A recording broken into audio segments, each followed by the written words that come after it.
All right, glad to see y'all here. Today we are talking about supporting your hormones with food, exercise, and stress reduction. Welcome back. So have you been taking notes since our last chat, tuning into how your brain is working, how your energy levels are, even how your skin is? Today I want to talk broadly about supporting your body through the estrogen and progesterone halves of your cycle. Quick reminder, the estrogen phase is from menstruation to ovulation, and the progesterone phase is from ovulation to your period start again, roughly 14 days for each half. No period, no problem. Use a calendar. Some of my post-menopause clients still have some cyclical symptoms that we based our start day off.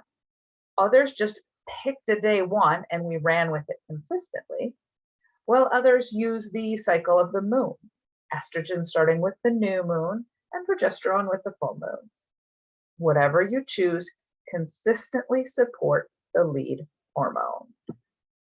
Now, in early iterations of the Use Your Cycle method, I only had exercise protocols, and my clients made amazing changes. And as the Use Your Cycle method has grown, I've now included nutrition and stress protocols as well. And it's not to overcomplicate things, but so that you can have,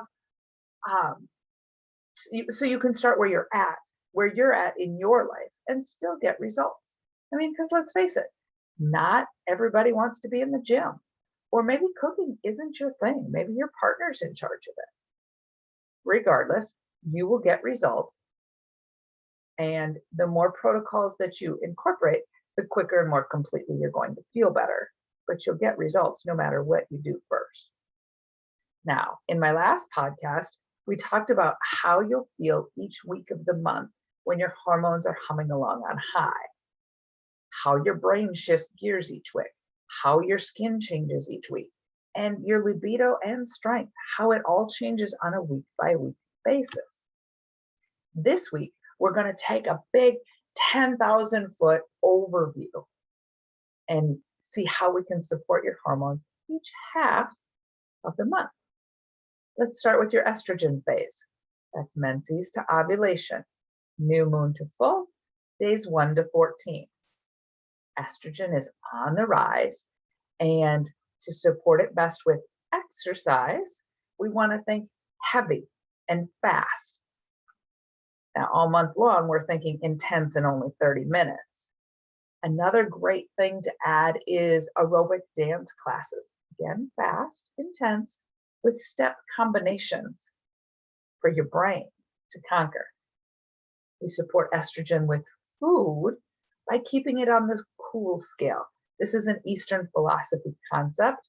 So we're talking about more fish and poultry, as well as spices like mint and cumin.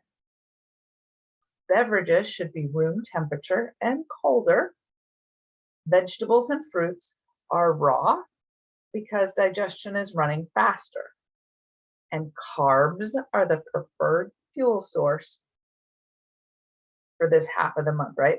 This does not mean to skimp on protein.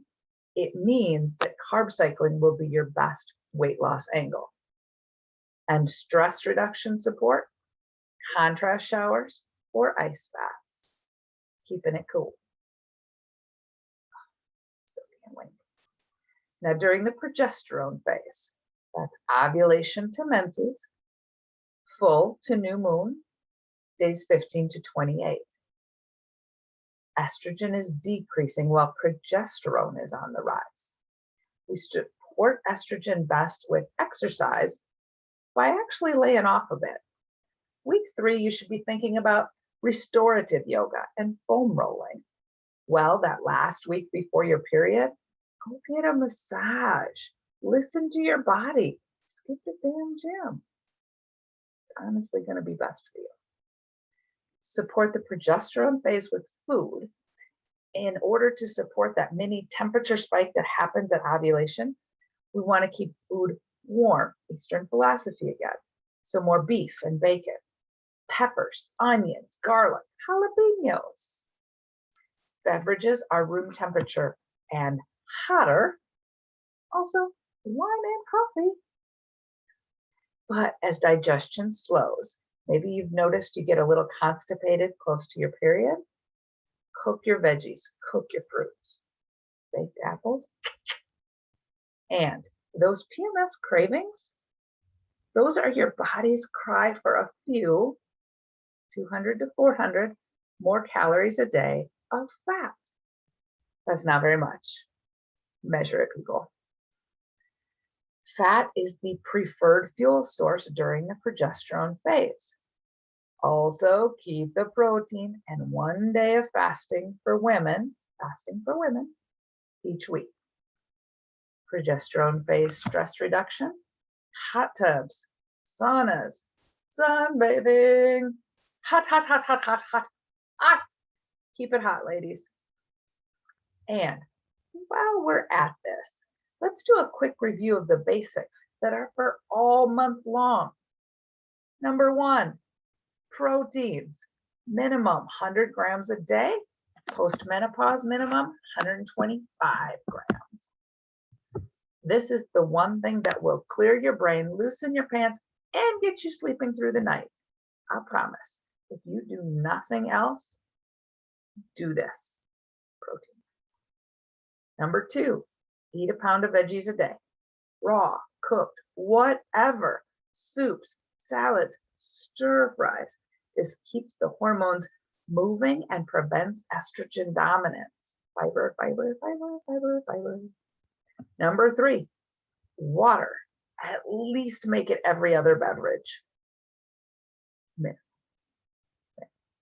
Number 4, breathing.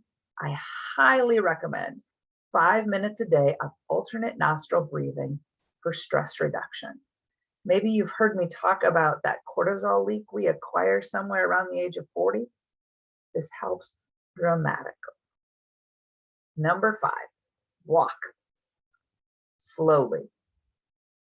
It's called a stroll, not for steps, not for speed, not for calorie burn, just to move, to burn off the crazy, to burn off the cortisol.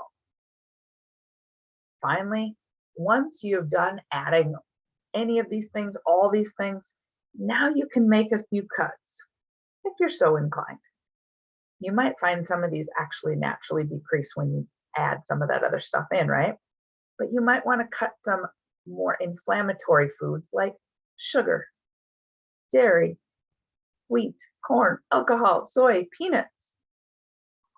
I promise, within a month, you will feel noticeably different. And with 3 consistent months, you're going to look different too. Until next time.